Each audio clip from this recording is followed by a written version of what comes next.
Bonjour à tous, bonjour à toutes. Alors, j'ai constaté lors de la dernière vidéo, lors du dernier live, que le son passait certainement outre ma voix.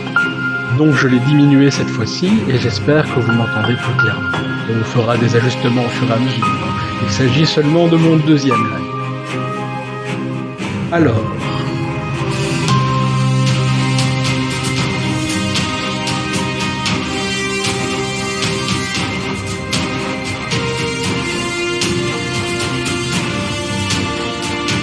aujourd'hui, Kubila Ikan me suit. Bonjour Kubila Ikan. J'espère que tu vas bien. Tu es la première, ou le premier, à suivre ce stream. Donc bienvenue. J'espère que vous serez nombreux à suivre cet exemple. Alors, nous allons aujourd'hui faire une rubrique internationale que j'ai baptisée l'œil de Mars. Cette rubrique est constituée d'articles que j'ai choisis, présélectionnés pour vous et que je vais vous proposer aujourd'hui. Donc le premier sera un portrait, mais avant ça nous allons changer de décor. Voilà. Alors,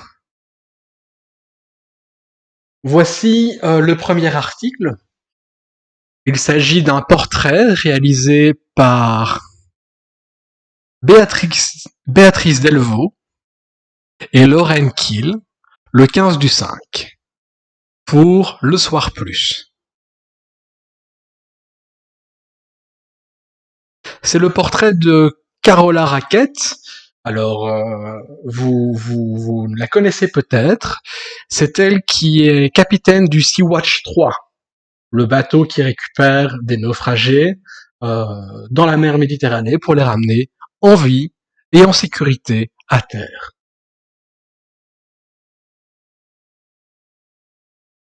Nous allons pouvoir commencer. Les racines élémentaires de Carola Rackett. Je ne tiens pas en place si je fais quelque chose de vain. L'acte de courage est-il jamais réellement le fruit d'un choix individuel? Le capitaine Carola Rackett, 33 ans, forçait il y a 2 ans le débarquement d'une quarantaine de migrants rescapés à Lampedusa, c'est en Italie, en dépit des menaces des autorités italiennes. Une icône à déconstruire. L'image fait le tour du monde. Le 29 juin 2019, le Sea-Watch 3 entrait dans le port de Lampedusa, sans autorisation pour débarquer une quarantaine de rescapés épuisés, bravant l'interdit du ministre italien de l'Intérieur Salvini. Le capitaine, une jeune femme allemande à dreadlocks, était immédiatement arrêtée par la police et menacée de prison ferme. Elle sera totalement exonérée. En l'espace d'une nuit, Carola Rackett est devenue un symbole. Double. Pour les uns, elle est la jeune européenne qui a osé résister à un populisme débridé pour protéger les droits humains. Pour les autres, elle incarne l'irresponsabilité d'ONG devenues complices des trafiquants. Les menaces et les attaques verbales à son encontre seront d'une violence inouïe, y compris au sein du Parlement européen. Sa glorification fut tout aussi disproportionnée, nous explique-t-elle, aujourd'hui en substance. Elle n'est pas une pasionaria de la cause migratoire, juste une fille arrivée par hasard dans cette histoire et qui, dans des circonstances difficiles, n'avait pas d'autre choix que de faire ce qui était juste. Première question, qui n'est pas vraiment une question, hein, c'est une phrase ouverte. Vous ne seriez pas devenu ce que vous êtes aujourd'hui si. Elle répond, si je n'avais pas vécu toute une série de rencontres. S'agissant de mon engagement écologique, mon voyage en Arctique et ceux en Antarctique ont été déterminants, parce que la crise climatique y est particulièrement visible. Je suis allé pour la première fois au pôle Nord il y a 10 ans sur un navire scientifique, et on voyait déjà clairement ce qui était en train de se produire. Au cours de cette mission, j'avais accès à tous ces scientifiques qui m'ont permis de comprendre non seulement la dynamique de la crise climatique, mais aussi le problème du manque d'action politique. Les chercheurs m'expliquaient à quel point ils rapportaient les données pour documenter le phénomène depuis 20-30 ans, sans que ça ne trouve d'écho. Deuxième question. Qu'est-ce qui vous a amené à faire ce voyage? C'était mon travail. J'ai étudié la navigation par hasard et j'ai commencé à travailler sur ce navire. Comment choisit-on la navigation? Par hasard. C'est assez atypique comme orientation. Ce qui était clair pour moi, c'est que je ne voulais pas me lancer dans des études qui m'amèneraient à travailler dans un bureau, et je voulais quelque chose de concret. Les opportunités d'emploi étaient plutôt bonnes. Or, je venais d'un milieu qui avait été beaucoup confronté au chômage et aux difficultés économiques, et je voulais sortir de cela. Une personnalité marquante dans votre vie? Un modèle vous a inspiré? Non. Pas un? Non. Je n'ai rencontré personne d'intéressant quand j'étais plus jeune. Un enseignant, quelqu'un de votre famille? Non. Je pense que la plupart du temps, l'école n'est pas un bon environnement pour les jeunes. Ça apprend plein de choses pas très utiles et c'est surtout une perte de temps. Et la famille? Rien. Vous diriez que la famille est un lieu de transmission ou un environnement contre lequel on se construit pour trouver sa propre voie? Silence. Je ne sais pas. J'imagine que la plupart des gens apprennent beaucoup de leur entourage en grandissant. Mais une fois de plus, ça peut être bon ou mauvais. Vous avez été harcelé à l'école secondaire, au point, raconte le journal Le Monde, de vous isoler, de passer une partie de votre jeunesse devant votre ordinateur, plongé dans les jeux de rôle en ligne, World of Warcraft, où vous trouvez une forme de communauté. Cette épreuve vécue à l'adolescence vous a-t-elle fragilisée ou rendue plus forte? La rabbin Delphine Orviller dit qu'on se construit plus sur ses souffrances que sur le bonheur. Je ne sais pas. Beaucoup de livres et de biographies racontent une expérience traumatique de l'auteur, un passage en prison, que sais-je, et ce que l'auteur en a tiré. Mais la souffrance n'amène pas toujours à tirer un quelconque apprentissage d'une situation. Je pense que ça peut surtout briser les gens. Prenez les personnes qui ont fui vers l'Europe, qui ont développé des troubles post-traumatiques et qui sont brisés, abîmés pour le reste de leur vie, que ce soit physiquement ou psychologiquement. Tout dépend de son entourage et de la situation aussi après l'événement. Donc non, je ne dirais pas qu'on apprend de la souffrance de manière générale. Vous avez travaillé avec Greenpeace, c'est là que vous avez découvert l'importance de l'activisme comme moyen de faire progresser les causes auxquelles on croit. Après le voyage au pôle Nord, je me suis dit que plutôt que de collecter des données scientifiques, et puisque j'avais le permis de navigation, je pourrais travailler sur un bateau de Greenpeace et poser des actes politiques. Mais in fine, je me suis rendu compte que ce n'était pas ce que je voulais faire, parce que c'était un job terriblement ennuyeux. Même si le but était bon. Les conditions de travail n'étaient pas intéressantes. Conduire un bateau, c'est ennuyeux. Un nombre incalculable de marins vous le diront. Vous n'avez aucune part créative, c'est juste un job très, très technique. Vous n'êtes pas impliqué dans ce qui arrive, juste un facilitateur pour amener le bateau où il doit être. Alors il y a une carte blanche qui est à lire aussi, le prix Nobel de la paix pour Carola Rackete. Donc il y a une proposition qui est faite, une ouverture qui est faite pour un prix Nobel éventuel pour cette dame.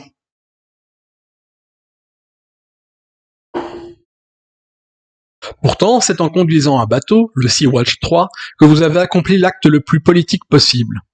Oui, mais c'était une coïncidence. Je n'ai pas passé mon permis pour conduire un bateau parce que je pensais en faire quelque chose d'utile.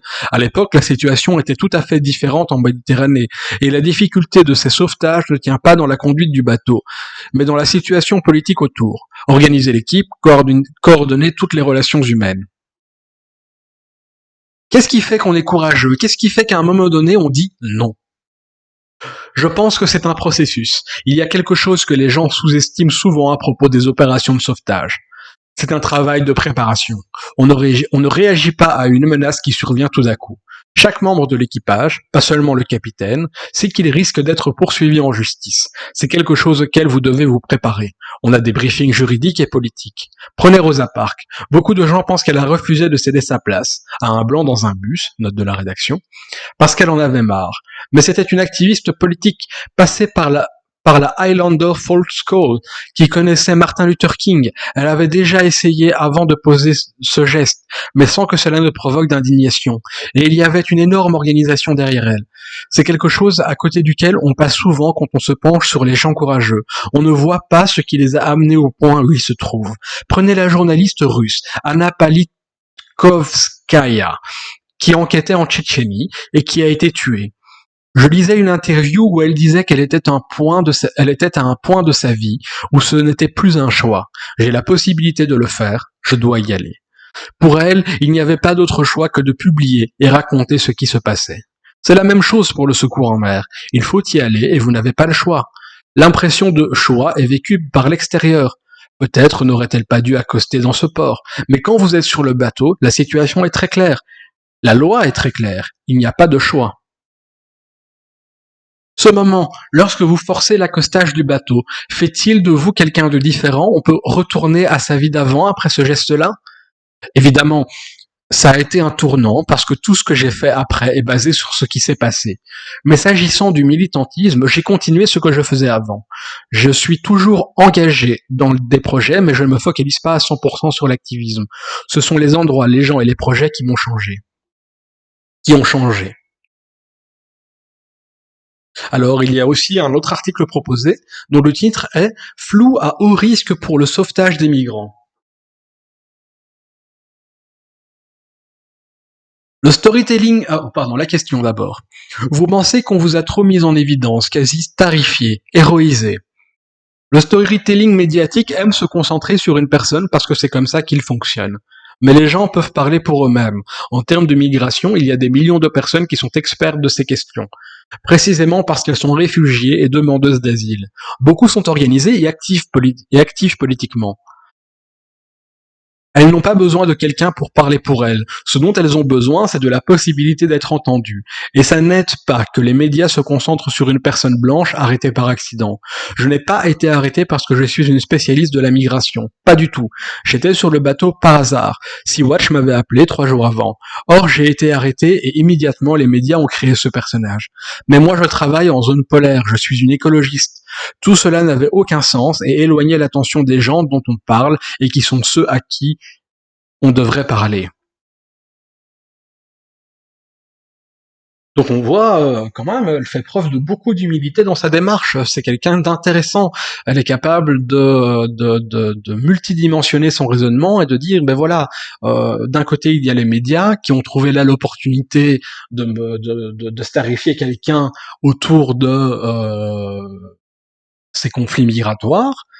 Et elle dit non, il y a plein de gens, des organisations, des associations, des ONG qui sont là autour et qui en tant que groupe participent beaucoup plus activement qu'elle, c'est ce qu'elle nous dit, euh, au sauvetage de ces migrants et à l'aide à leur apporter. Donc voilà, voilà pourquoi ce portrait me semblait aussi intéressant. On est vraiment face à quelqu'un qui participe d'un mouvement qui devrait, je pense, être de plus en plus présent, c'est-à-dire un mouvement où on dépersonnalise les causes, les luttes, et on accède enfin au collectif.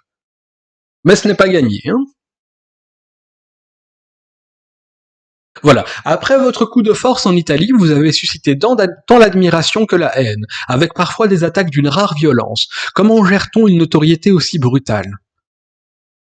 J'ai décidé de continuer à faire ce que je faisais avant, après avoir écrit un livre. Je me suis stabilisé en retournant dans les endroits et auprès des gens avec qui j'avais travaillé avant, en Antarctique, en Amérique du Sud. Contrairement à ce qu'on peut penser, je n'ai jamais été une employée ou même une membre de Sea-Watch, mais on s'est organisé avec l'ONG pour redistribuer toutes les requêtes qui arrivaient pour moi vers des membres de l'organisation. Si quelqu'un veut m'attribuer un prix, on le passe à l'organisation. On essaie de gérer cela en tant que groupe.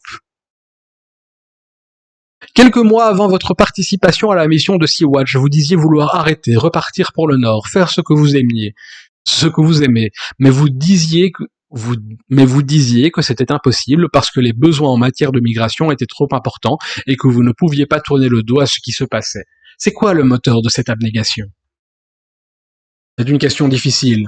D'un côté, il y a ce que vous pouvez faire, ce pourquoi vous êtes bon. De l'autre, il y a les besoins de la société. Et puis à côté, ce que vous voulez faire, ce qui vous procure de la joie et vous rend heureux. Je crois que si on ne trouve pas un sens, un accomplissement dans ce qu'on fait, on ne peut pas le faire longtemps. Et je crois que pour certaines personnes, ce genre d'engagement pour la société est moins important. Beaucoup agissent à un niveau plus personnel dans leur famille et leur voisinage. Les gens me demandent souvent pourquoi tu protèges les droits des migrants, les droits des autres. En fait, Ce sont toujours ses propres droits qu'on protège, in fine.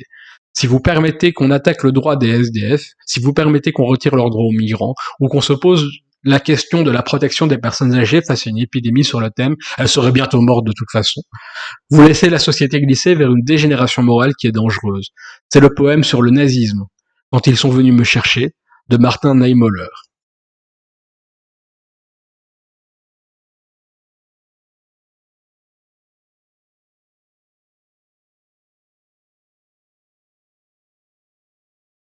Alors, voilà une nouvelle proposition d'article dont le titre est Vous sauvez notre humanité, votre place est en prison. Carola Rackete face au Parlement européen. J'aime beaucoup ce format du soir.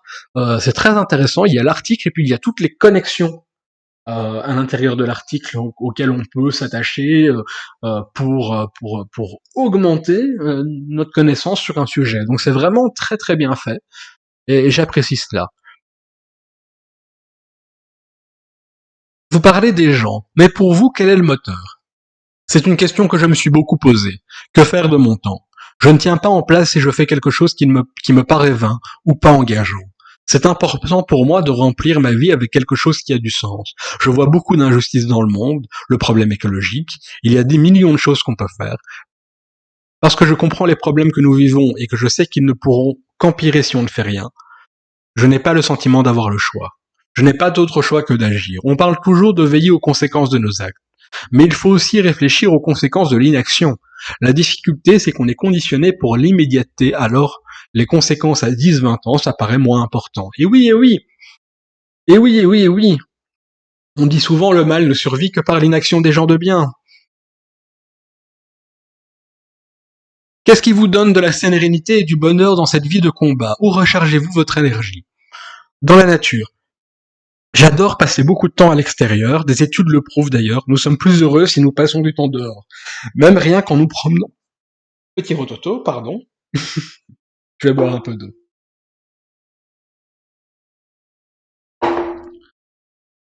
Nous sommes plus heureux si nous passons du temps dehors, même rien qu'en nous promenant dans un parc. Travailler en groupe avec le support d'amis est aussi très important. Donc voilà, hein, promenez-vous, allez prendre l'air, respirez après ce live bien sûr, et profitez, rendez-vous heureux. Alors ici, voilà, on a un petit portrait. Carole Rackete, elle a grandi en Allemagne, près de Hanovre, et s'oriente rapidement vers des études de navigation. Sa première mission comme capitaine en Arctique lui fait prendre conscience de la crise climatique et amorce une passion pour le milieu polaire, l'amenant à reprendre des études en Angleterre, où elle obtient en 2008 un master en conservation de l'environnement. Elle a effectué bénévolement plusieurs missions de recherche et sauvetage en Méditerranée. Le 29 juin 2019, alors qu'elle est bloquée depuis plusieurs jours au large de Lampedusa avec 40 migrants rescapés à bord, épuisée et gagnée par la panique d'être renvoyée en Libye, elle brave l'interdiction des autorités italiennes et force l'accostage. Elle sera arrêtée et poursuivie. La justice italienne lui a finalement donné raison.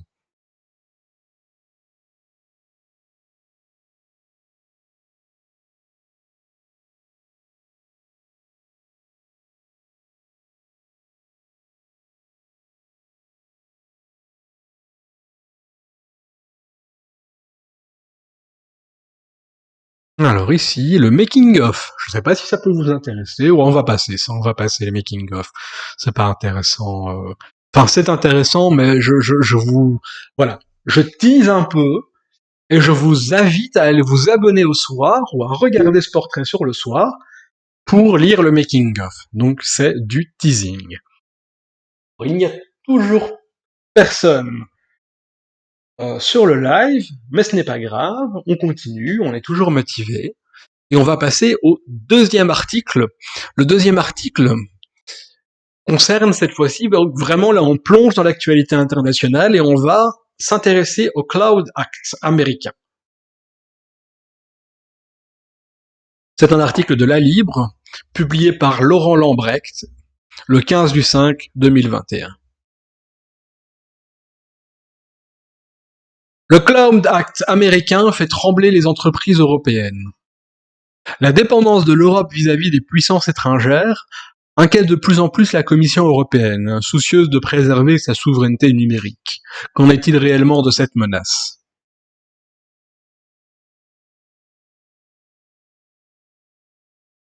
Les entreprises américaines dominent largement le marché mondial du cloud. Cette dépendance de l'Europe vis-à-vis des puissances étrangères inquiète de plus en plus la Commission européenne, soucieuse de préserver sa souveraineté numérique. Qu'en est-il réellement de cette menace? Tentative d'explication avec plusieurs experts. Le Cloud Act est-il un vrai danger? Première question. Adopté en 2018, le Cloud Act est né du refus de Microsoft de communiquer aux autorités américaines des données relatives à un citoyen irlandais stocké dans un data center en Irlande. En effet, avant le Cloud Act, la législation américaine ne permettait pas aux autorités américaines d'accéder aux données enregistrées à l'étranger. Cette lacune a permis à Microsoft de s'opposer aux demandes de divulgation de ces données situées en Irlande. Mais depuis 2018, le Cloud Act permet de contraindre les acteurs américains, même en dehors des frontières des États-Unis. Les entreprises européennes, clientes d'Amazon, Google ou Microsoft, sont-elles donc en danger? Ce n'est pas un fantasme, répond Tanguy van Overstraten, avocat associé chez Linklater's. Dans le cadre de certaines procédures judiciaires, comme le Discovery, les autorités américaines réclament l'accès à de nombreuses informations, parfois situées à l'étranger. J'ai défendu des entreprises européennes à qui un tribunal américain demandait de divulguer les données de citoyens européens protégés par le RGDP. Alors qu'est-ce que le RGDP? Je l'ignore. En outre, le règlement général... Bon, je pourrais pas deviner. On peut regarder, je peux faire une recherche assez rapidement. Euh, Règlement général DP.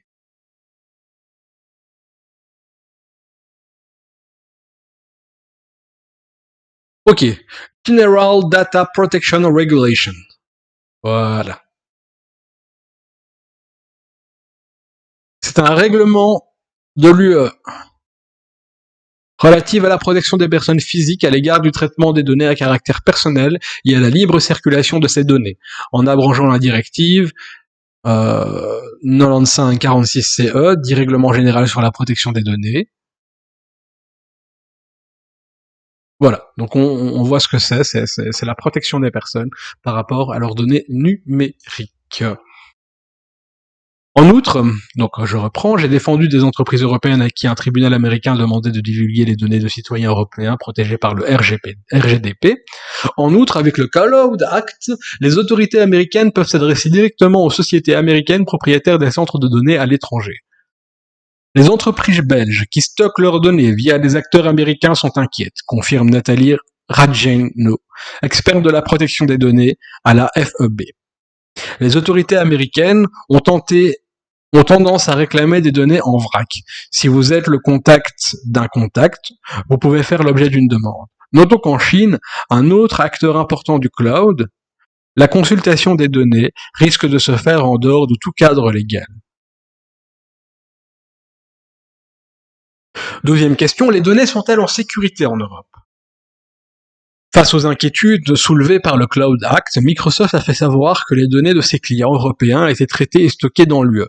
Sont-elles pour autant à l'abri des autorités américaines de surveillance? La localisation des données en Europe offre plus de garanties, estime Tanguy van Overstraten. Mais, même en l'absence d'un accord international à cet égard, les autorités américaines ont les moyens de contraindre les champions américains du cloud à divulguer les données de leurs clients européens stockés en Europe. En outre, il n'y a pas que les Google, Amazon ou Microsoft qui pourraient être contraints de dévoiler les données de leurs clients. Selon un rapport du Sénat français, les sociétés non américaines ayant une filiale aux États-Unis sont aussi soumises au Cloud Act. Et cela pourrait aussi être le cas de toute société ayant des clients aux USA. Avec cette interprétation très large, Proximus, qui possède plusieurs data centers en Belgique, pourrait aussi se voir contraint de remettre des données aux autorités américaines. Encore faut-il que les autorités américaines aient un moyen de pression pour contraindre l'entreprise européenne, ajoute Tanguy van Overstraten. Il n'est pas exclu qu'elle tente, le cas échéant, de saisir une créance sur un client américain. Mais je n'ai pas connaissance de précédent. Troisième question, comment récupérer notre souveraineté? L'année dernière, la Commission européenne a fait savoir que l'Europe devait disposer de ses propres centres de données. Et cela afin que les données des entreprises européennes ne soient soumises à aucune loi de pays tiers. Comment faire en pratique? Le commissaire européen Thierry Breton n'a pas répondu à nos multiples sollicitations. Ce ne sera pas facile, estime Tanguy van Overstraten. Si les entreprises européennes ont recours à des entreprises américaines, c'est parce que leurs services de cloud sont meilleurs et à des tarifs moins élevés.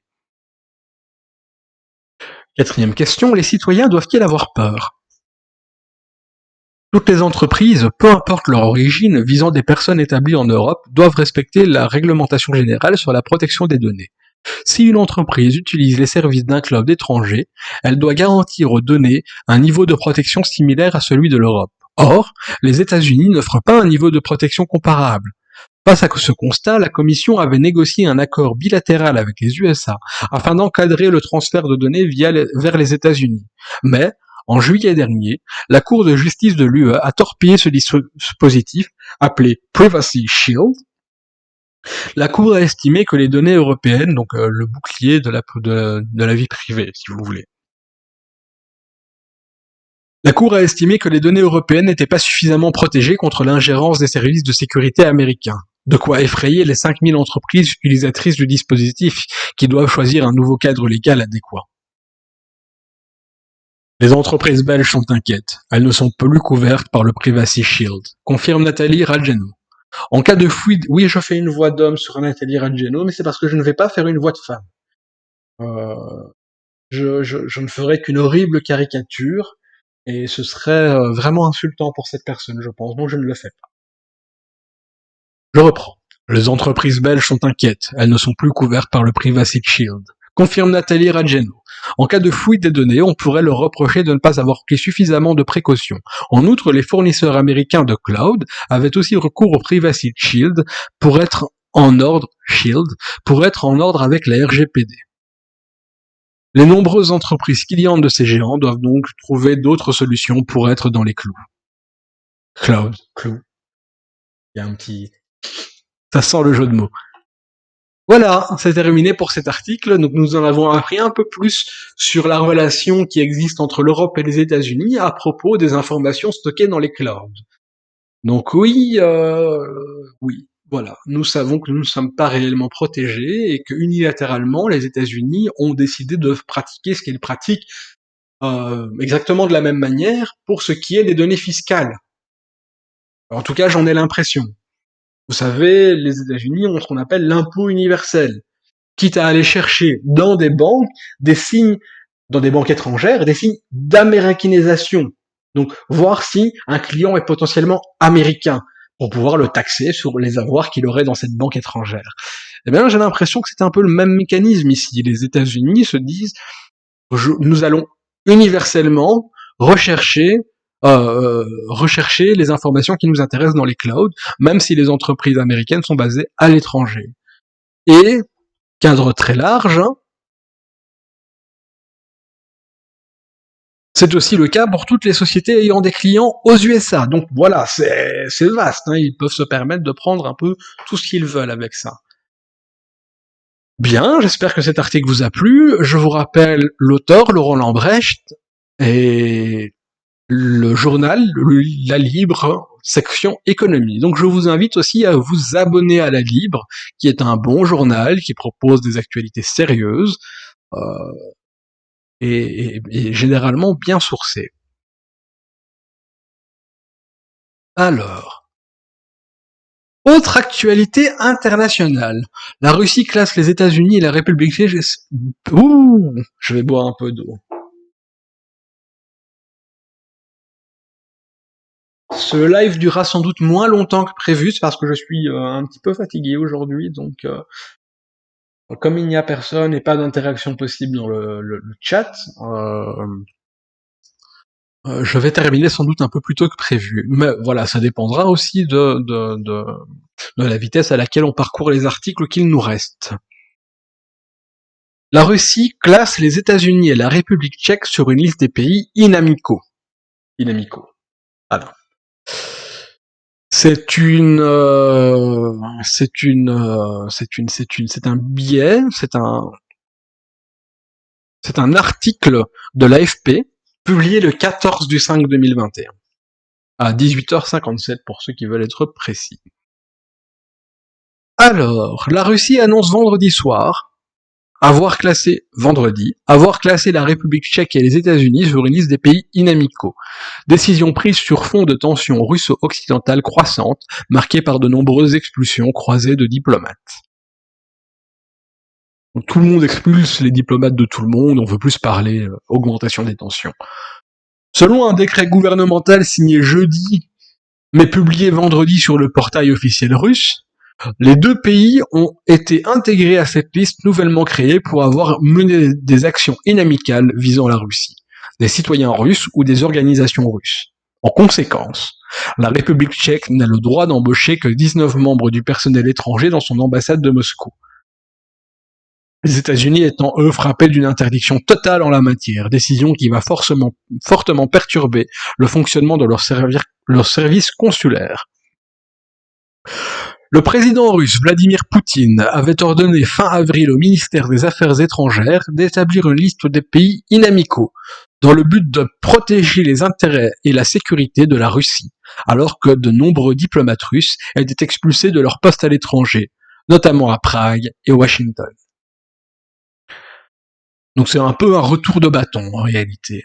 La signature de ce décret intervient à quelques jours de la première rencontre du chef de la diplomatie russe, Sergei Lavrov, et du secrétaire d'État américain Anthony Blinken, en marge du sommet du Conseil de l'Arctique du 20 mai en Islande, qui doit préparer un sommet Joe Biden-Vladimir Poutine en juin.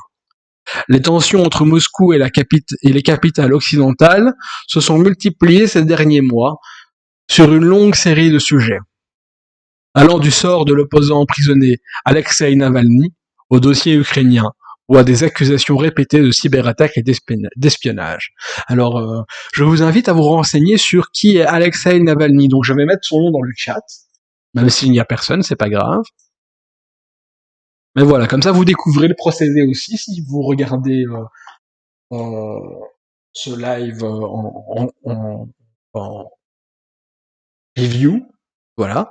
Vous découvrez aussi le principe de voilà, quand j'ai quelque chose qui est intéressant à aller regarder, quand je vous propose une source, quand voilà, je le mets dans le chat.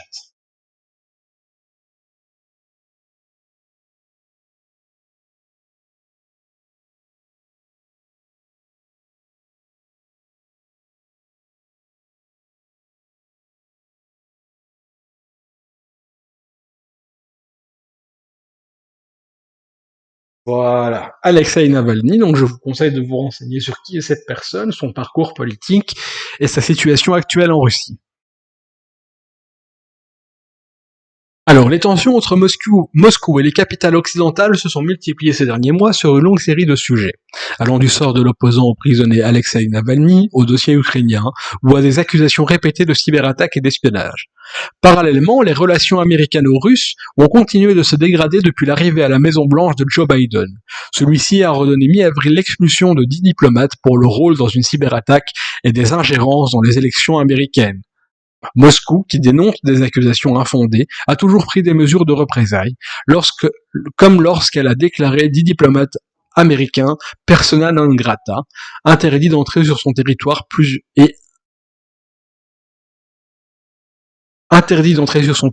plusieurs responsables américains et interdit à ses ressortissants de travailler pour les représentations diplomatiques américaines. Volonté de dialogue, entre guillemets. Je vais peut-être zoomer un petit peu ici pour que vous voyez mieux l'article en réalité. Je vais voir si je peux le faire, ça.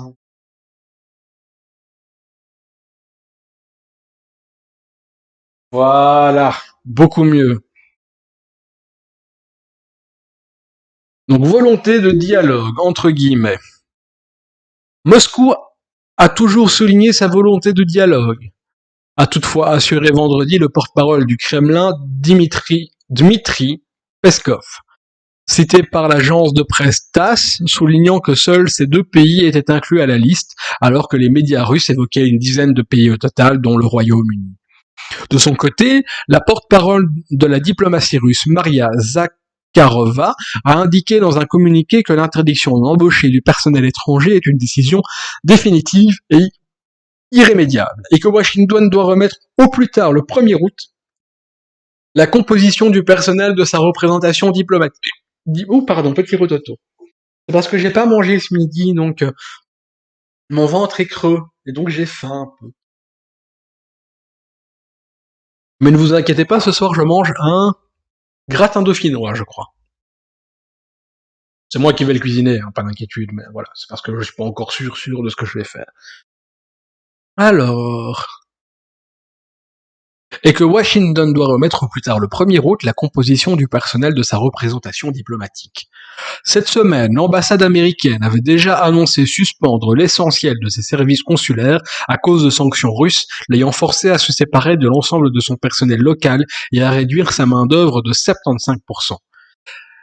Elle a ensuite annoncé reprendre son travail, la mesure étant reportée. Nous considérons cette mesure comme une nouvelle étape dans l'escalade des relations non seulement avec la République tchèque, mais aussi avec l'UE et ses alliés, a commenté à Prague le porte-parole de la diplomatie tchèque, Eva Davidová, assurant qu'elle s'est faite au propre détriment de Moscou. Le gouvernement tchèque a accusé fin avril les services secrets russes d'avoir causé l'explosion en 2014 d'un dépôt de munitions, provoquant la mort de 2 personnes.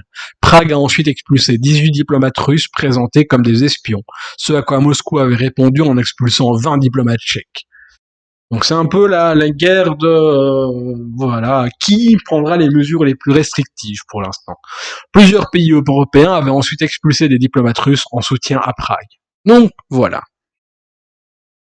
Vous connaissez maintenant un petit peu mieux la situation entre la Russie et un petit peu le reste du monde, si on regarde. Enfin, le reste du monde, c'est vite def. Hein. Euh, entre, en tout cas, l'Europe, la Russie et les États-Unis. Hein. Alors, quelle heure est-il? 37. Bien écoutez, je vais me permettre de faire une petite pause maintenant, parce que de toute façon il n'y a personne, donc je fais ce que je veux. Et nous nous revoyons juste après. Alors, je vais juste préparer, juste vous modifier. euh,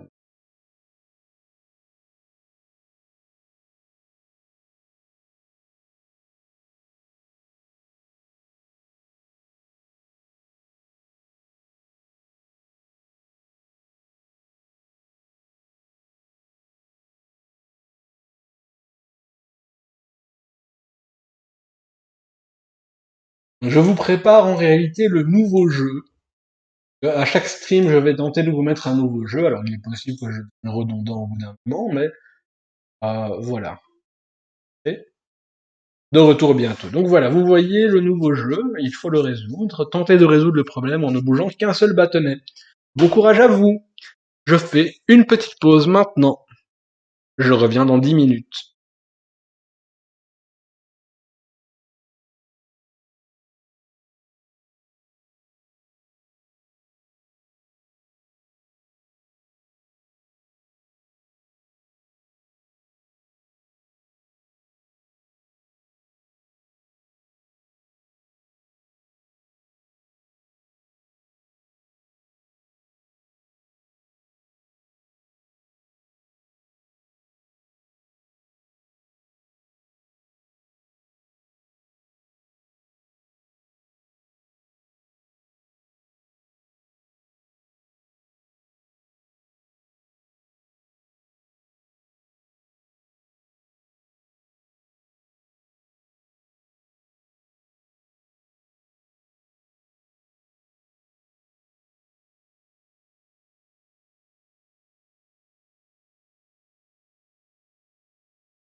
Et voilà, on va pouvoir reprendre le live. Donc,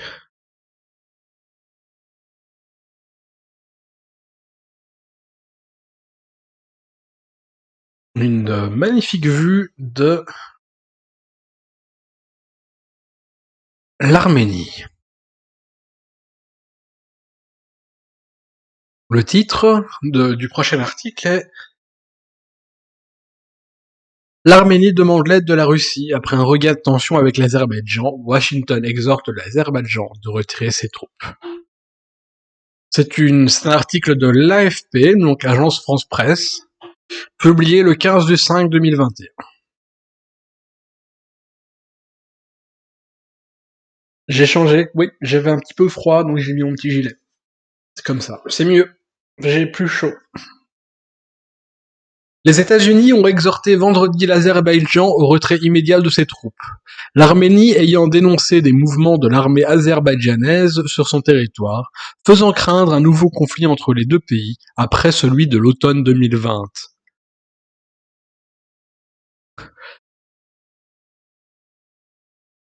Les mouvements militaires dans des territoires disputés sont irresponsables et sont des provocations inutiles, a déclaré la porte-parole du département d'État américain, Jalina Porter. Nous attendons que de l'Azerbaïdjan le retrait immédiat de toutes ses troupes et l'arrêt des provocations, a-t-elle précisé à la presse. L'Arménie a accusé jeudi les forces azerbaïdjanaises d'avoir transgressé la frontière pour prendre le contrôle du territoire au bord du lac Sèvres, qui borde les deux pays. Ce petit lac de haute montagne est situé en lisière d'un territoire que l'Azerbaïdjan a reconquis l'automne dernier lors du conflit du Karabakh. Bakou a rejeté ces accusations, qualifiées d'ahurissantes, affirmant avoir déployé des gardes-frontières sur son propre territoire.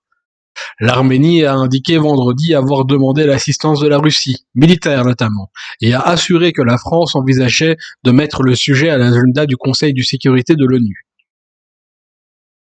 Alors, il faut savoir que la France a un siège permanent au Conseil de sécurité de l'ONU, donc la possibilité il a donc le droit de veto, inévitablement, et surtout la possibilité de poser des débats, des sujets de manière très forte. Donc c'est la diplomatie, ça compte, hein, mine de rien.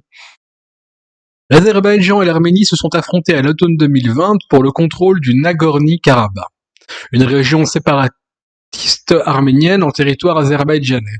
Un conflit qui s'est soldé par plus de 6000 morts et une défaite d'Erevan, qui a dû retrocéder d'importants territoires à Bakou. Malgré un cessez-le-feu signé sous l'égide de Moscou et le déploiement de soldats russes de maintien de la paix, les tensions persistent dans la région. Les États-Unis entretiennent des relations étroites avec l'Arménie et le président Joe Biden a effectué un geste diplomatique fort le mois dernier, reconnaissant comme génocide le massacre d'Arméniens par l'Empire ottoman entre 1915 et 1917. La Turquie rejette cette qualification. La Turquie, hein, qui se revendique héritière de l'Empire ottoman, donc voilà, c'est difficile d'assumer l'acte d'un génocide. C'est quand même fort. Donc la Turquie rejette cette qualification en faisant pression depuis plusieurs années sur les États-Unis pour empêcher cette reconnaissance. Mais Washington veille aussi à maintenir des relations avec l'Azerbaïdjan, acteur crucial du secteur énergétique et partenaire d'Israël, allié des États-Unis. Voilà, un article assez court, mais qui synthétise bien les différents protagonistes, les différentes prises de position et la situation actuelle en Arménie.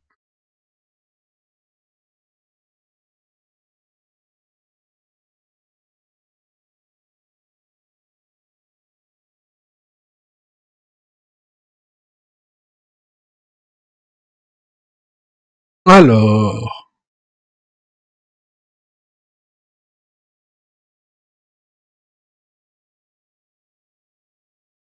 vous voyez les images comme moi, c'est triste. Dernier article de la journée. Oui, ça va faire assez court, ça ne fera qu'une heure de stream live, mais voilà. Je crois que ça suffit. Nous avons lu 1, 2, 3, 4, 5, et ça ce sera le 6e article, donc du coup, voilà, ce sera suffisant pour aujourd'hui. Alors, tension en Colombie. La communauté internationale appelle au calme alors que de nouvelles manifestations sont attendues. La mobilisation en Colombie a démarré le 26 avril contre un projet de réforme fiscale, depuis retiré, et s'est transformée en protestation générale contre le gouvernement de droite, marquée par des violences, notamment à Cali.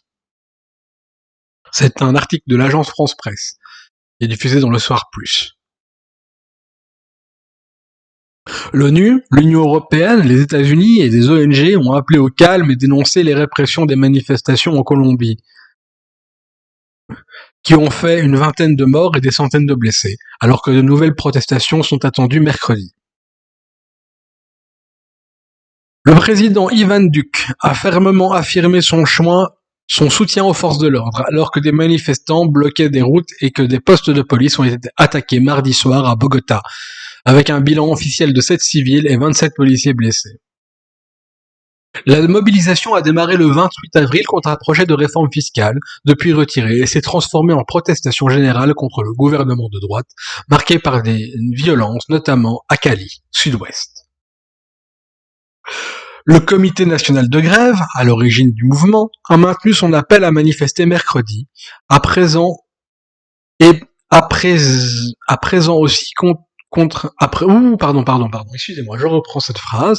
Le Comité national de grève, à l'origine du mouvement, a maintenu son appel à manifester mercredi, à présent aussi contre un projet de réforme de la santé. Nous sommes profondément alarmés par les événements dans la ville de Cali, en Colombie, où la police a ouvert le feu sur des manifestants qui s'opposent à une réforme fiscale, tuant et blessant un certain nombre de personnes, a déclaré Marta Hurtado, porte-parole du Haut Commissariat aux droits humains de l'ONU, à Genève. Escalade de violence. Le défenseur du peuple, entité publique des protections des droits, avait fait état lundi matin de 19 morts, 89 disparus et le gouvernement de 846 blessés, dont 306 civils. L'Union européenne a jugé prioritaire de mettre un terme à l'escalade de cette violence et d'éviter tout usage disproportionné de la force par les forces de sécurité. Les États-Unis ont appelé à la plus grande retenue de la part de la force publique afin d'éviter d'autres pertes de vie. L'ONG Amnesty International a demandé que soit mis fin à la répression des manifestants et à la militarisation des villes. Des manifestants ont bloqué à nouveau mardi des routes dans au moins 4 départements, ainsi qu'à Bogota et Cali. Dans la capitale, 16 postes de police ont été attaqués mardi soir par des dizaines de personnes, selon les autorités. L'escalade de la violence cette nuit est brutale, a tweeté le maire de Bogota, Claudia Lopez, après avoir demandé l'aide du ministère de la Défense pour sécuriser des centres. Je vais zoomer aussi sur cet article, comme ça vous pouvez le lire. C'est intéressant de pouvoir faire ça. Lire en même temps. Voilà.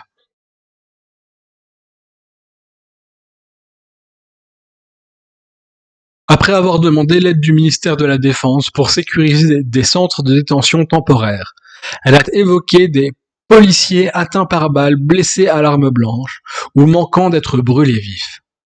Rien ne justifie qu'il y ait des personnes armées qui, sous couvert du désir légitime des citoyens de manifester, sortent tirer sur des personnes sans défense et agresser cruellement nos policiers, a affirmé M. Duke.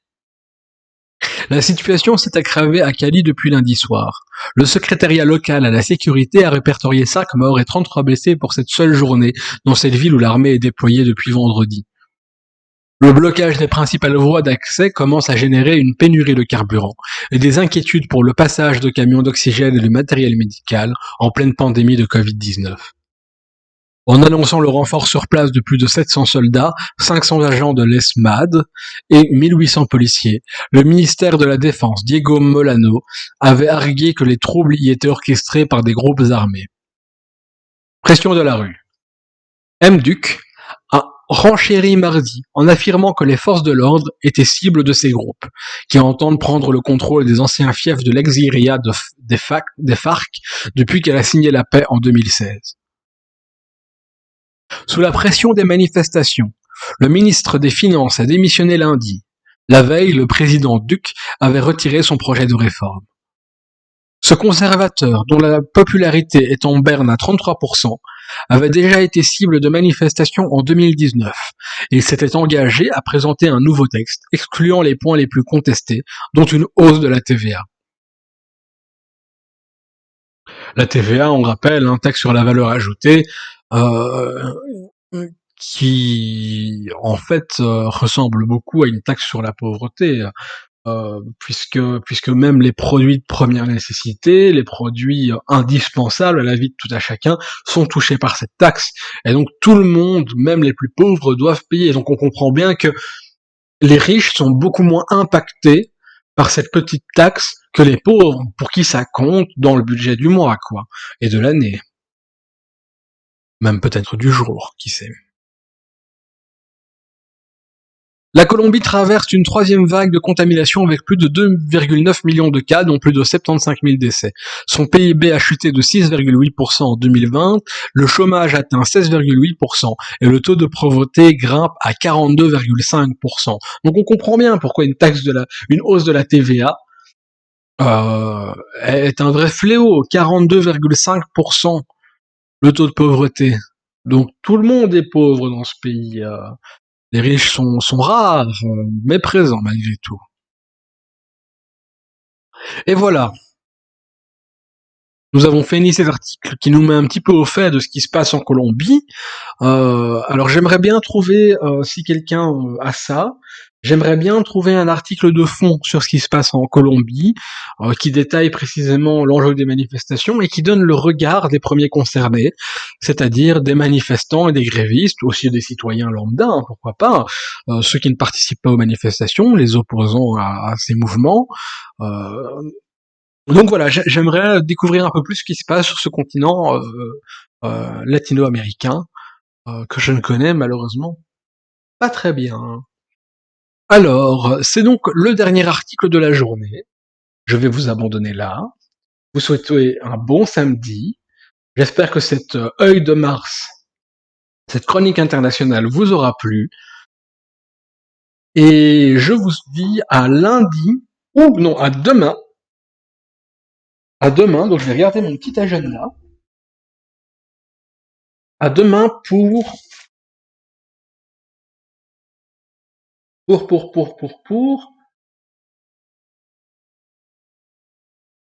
deux lives.